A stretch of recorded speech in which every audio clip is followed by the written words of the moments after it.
dedicated to the strength of the nation. From Hollywood, your theater of stars. Proudly we hail.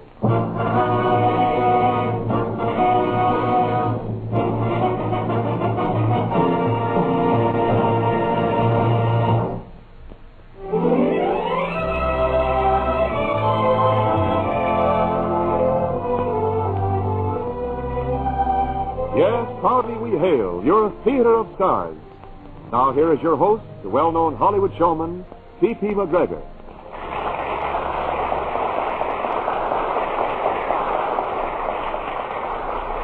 Thank you, and greetings from Hollywood, ladies and gentlemen. Welcome to your Theater of Stars. For each week, the cinema world's finest motion picture talent gathers for your weekly entertainment. Ruth Huzzy is our Proudly We Hail star in a great dramatic story titled All the King's Horses. Ruth portrays Mary Barnes, the wife of a hard-working but unlucky young man. They become the parents of a lovable adopted child. Then adversity strikes. Cliff, Mary's husband, loses his job, and because of this they must give up their little son, Biff. Here's tragedy, stark realism, and deep mother love. One completely lives the conflicting mental processes portrayed by Ruth Huzzy. And now Act One of All the King's Horses, starring Ruth Huzzy.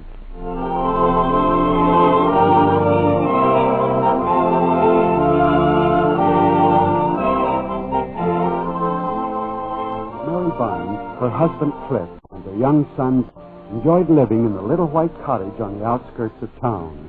There were the tall elm trees, nodding at the slightest whisper of a breeze, faithful sentries against the day. And there were hollyhocks and daffodils and a climbing rose bush, which, when in bloom, delivered its unforgettable fragrance. In front, the cool green lawn spread down from the house, giving away only to the pond, with a splendid oak tree at the border. Under the oak tree, late in the afternoon when her work was finished, Mary would sometimes sit beside a youngster, a book of nursery rhymes between them. And so we find them the day our story begins. Mother. Yes, dear? Open the book and tell me my favorite story. Which one do you mean, dear? The one where you make up the story. Read the lines out of the book. Oh, but you've heard stories so often, sweetheart. Don't you ever get tired of hearing it? Nope. Please tell it again, Mother. All right, darling, if you like. Once upon a time, there dwelled in a beautiful forest a prince and a princess. They lived in a great white castle with a lake that spread out before it.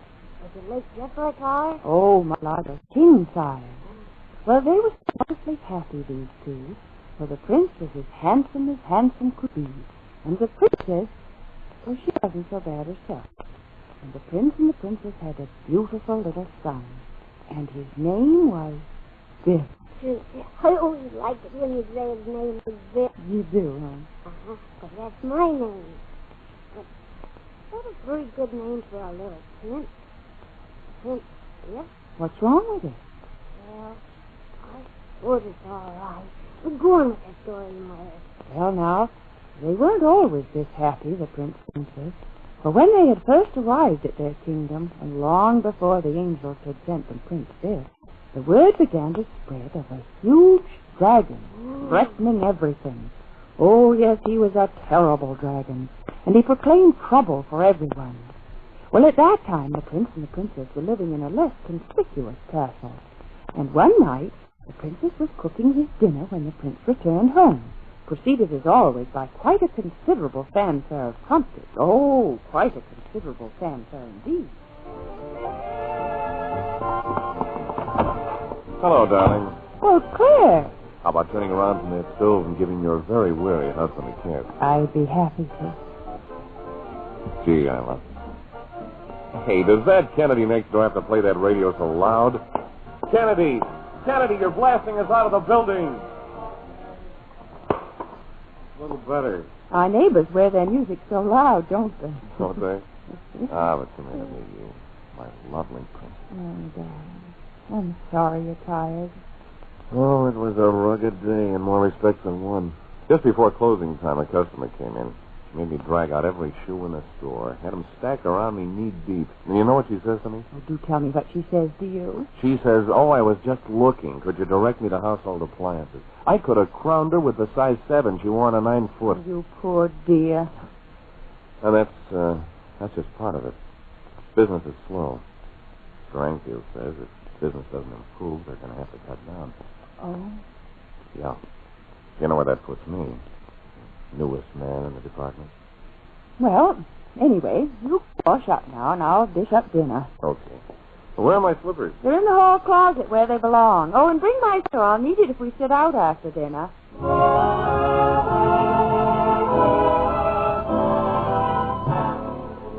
Sing a song of sixpence, a pocket full of rye, 4 and 20 blackbirds baked in a pie.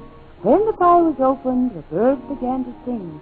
Was that a dainty dish to set before a king? Is that what the prince had for dinner? It could be. Oh, I could take a popsicle. But wasn't the prince pretty excited about the dragon? Oh, yes. The dragon was beginning to crawl right out into the open, threatening doom in more ways than one. Couldn't the prince something about it? Couldn't he bust him over the feet with a baseball bat like mine? I don't think he had a baseball bat. Anyway, after they had dinner that night, they went out to sit on their balcony, watching the lights of the countryside. You know, I like this fire escape. I'm glad.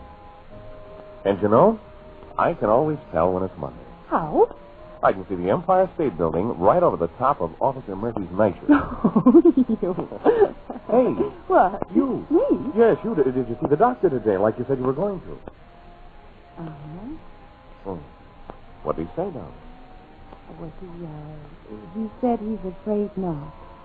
No? You mean that we can't? No, Cliff, I guess not. Not ever. Oh.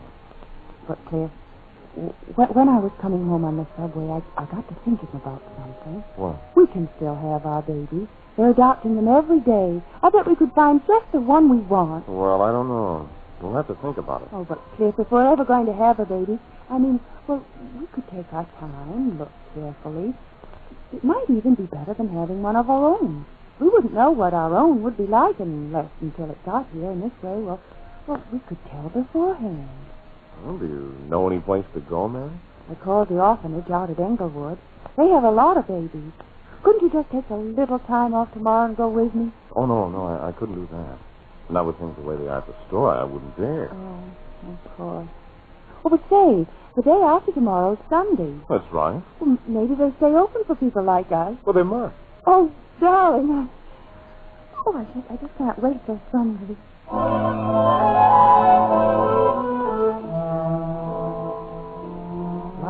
2, buckle my shoes. 3, 4, shut the door. 5, 6, pick up sticks. 7, 8, lay them straight.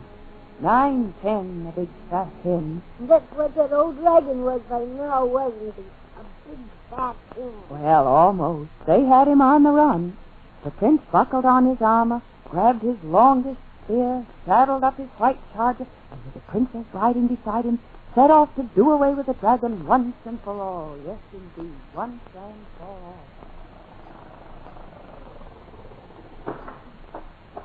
This supposed to be the place, Mary? I guess so.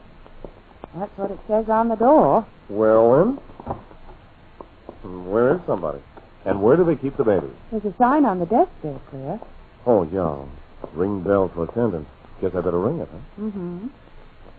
I wonder if they've got any with red hair and blue eyes. You suppose so, Mary? Oh, that's silly, Cliff. Now, neither you nor I have red hair and blue eyes. You know it wouldn't just match. Well, does it have to match? I mean, can't babies be a color scheme like, well, you know.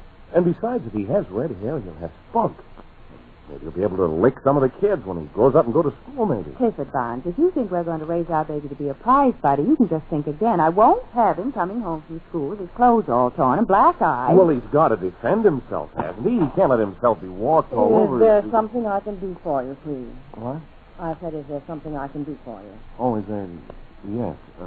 Are you the manager? Well, I'm the supervisor of the institution. My name is Miss Peterson. Oh.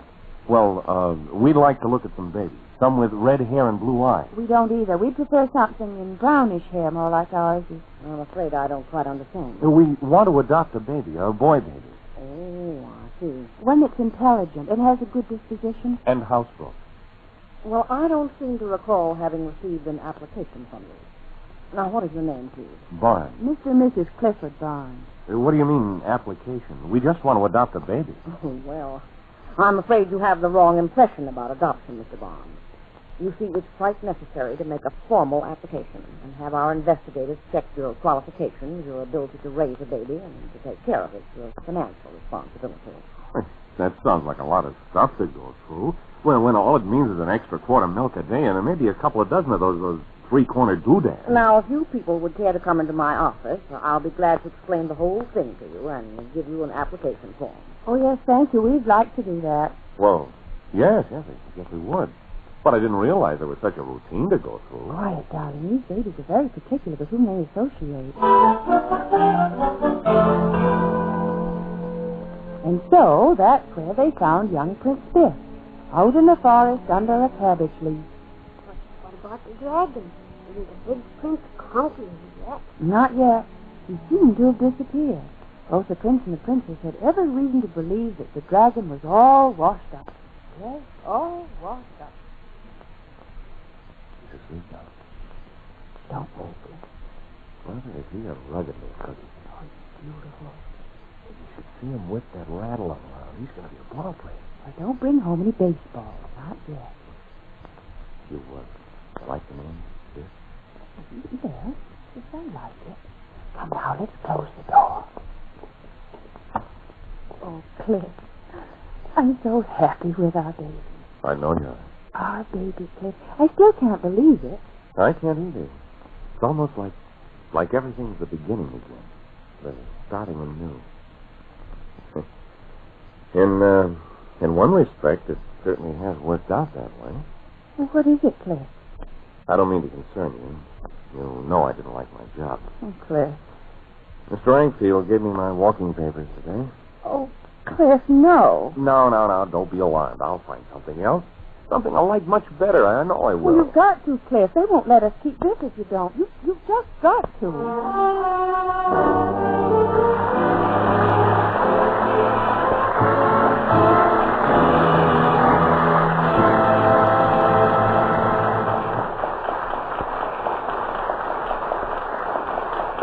The curtain falls on Act One of All the King's Horses, starring Ruth Huzzy.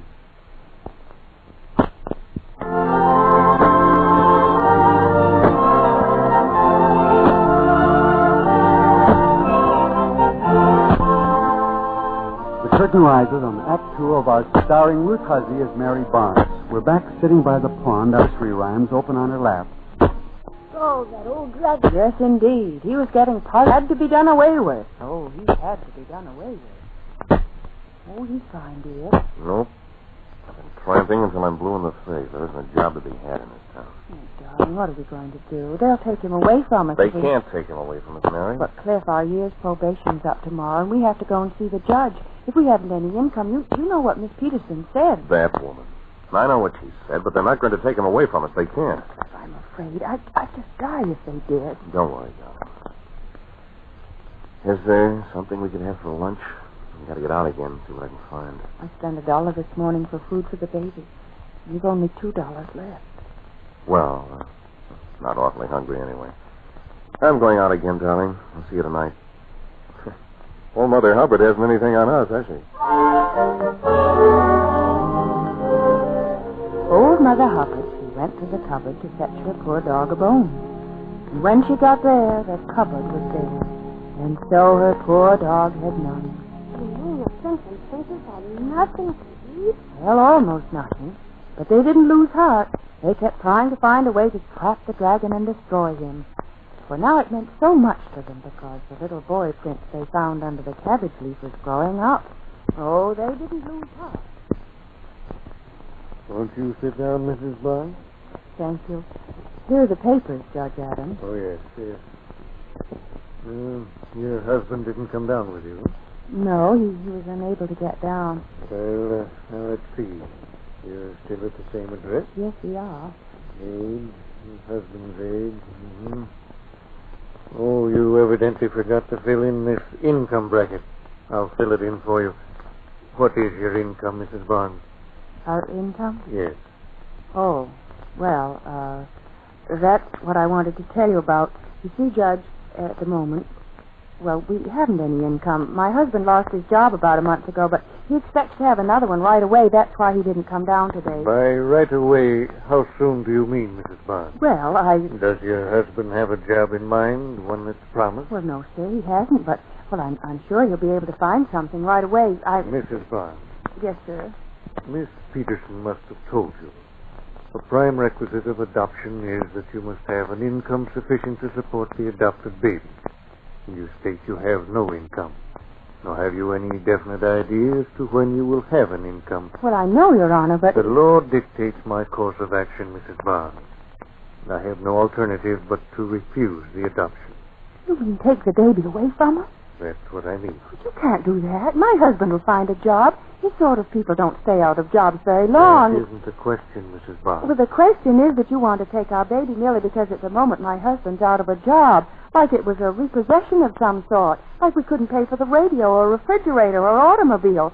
But you can't repossess a baby for failure to make payment. He isn't just a piece of furniture. I'm sorry, Mrs. You're Barnes. sorry. Do you think being sorry means anything to us? Do you think your being sorry would take the place of a baby of flesh and blood that we've had with us for a year? That we've raised just like he was our own? And what if he was our own? You couldn't take him away from us just because my husband was out of a job, could you?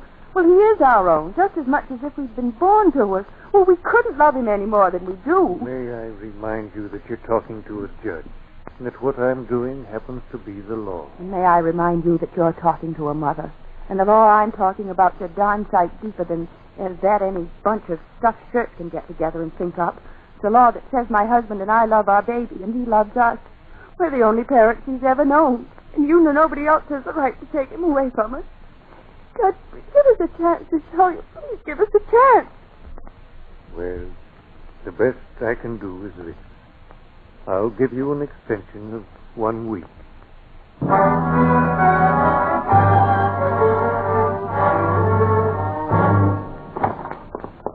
Mary. But I don't want to shoot. I've got the greatest, the most glorious news in the world. But Claire. You remember me telling you about Uncle Bert that lives in Virginia? Well, I just got this telegram. He's sending us $30,000 because he says he doesn't believe in waiting until he's dead to have his will probated. He's doing it now. Imagine, Mary, $30,000. The court can never take this. Oh, that's wonderful, darling, but not so loud, please. The baby's been sick all day. Running a temperature. I've been waiting for you to come home. So Temperature? Well, if that's the case, we better call a doctor. Temperatures can be dangerous. We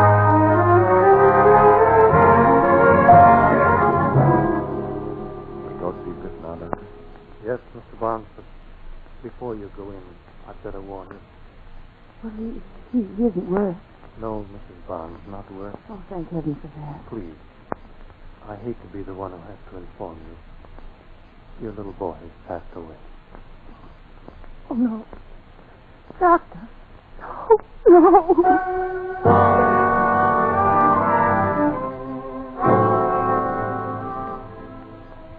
Humpty Dumpty sat on a wall. Humpty Dumpty had a great fall.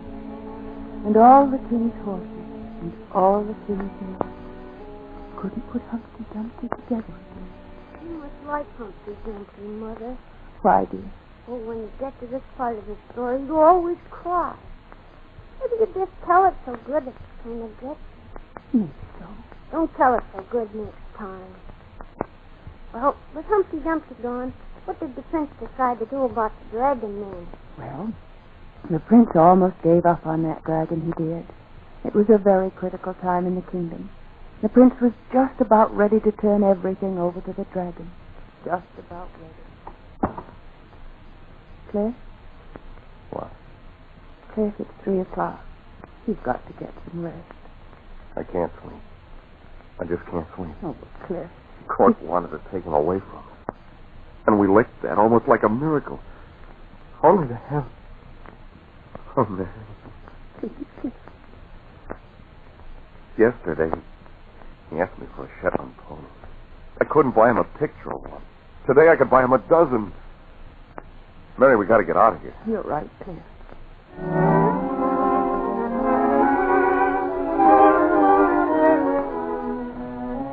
That's when they dared the dragon of the forest and moved into their new white castle with the pond in front. And that turned out to be the beginning of the end of Mr. Dragon. Good. This part I really enjoy. The beginning of the end. Well, Miss Peterson. Hello, Mrs. Bond. Oh, come in. Oh, thank you. Who is it, dear? It's Miss Peterson from the nursery. Well, what brings you down our way, Miss Peterson? Well, I've been so busy, I haven't even had a chance to call you folks. I was very sorry to learn of your trouble. Oh, that's very kind of you, Miss Peterson. I brought someone down with me I thought you might like to see. Oh? He's out in the car. Well, bring him in. And now, wait a minute. If it's a baby, no thanks. I don't want to go through that again. Well, Cliff, maybe we could just look at him. He has curly hair and two of the most beautiful dimples. Oh, please, Cliff. And a lovely disposition. Will you take... Well, Oh, go get him, Miss Peterson.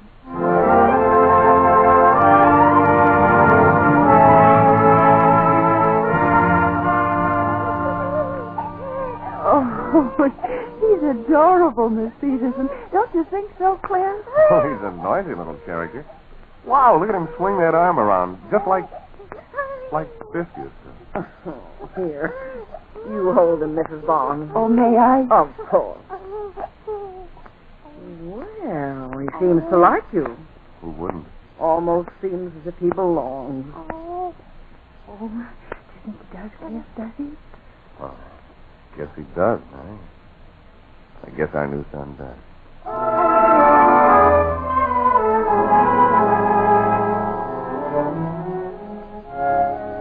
So that was the end of Mr. Dragon, scourge of the forest, demon of the woods.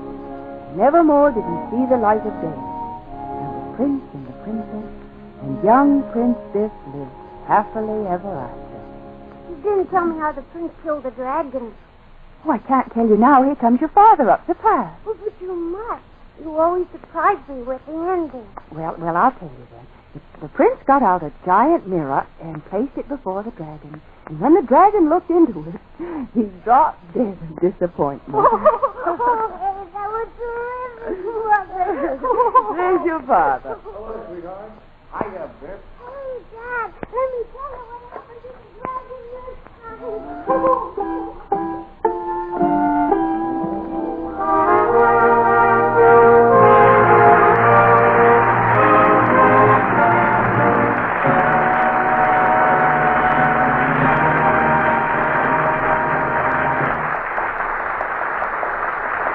The curtain falls on the final act of All the King's Horses, starring Ruth Huzzy. Congratulations to you, Ruth, on a splendid and capable performance. I thank you, too, for your generous contribution of time and talent on this Armed Forces Radio Service program. Be sure to join us next week for your Theater of Stars. And until then, this is C.P. McGregor saying thanks for listening and cheerio from Hollywood.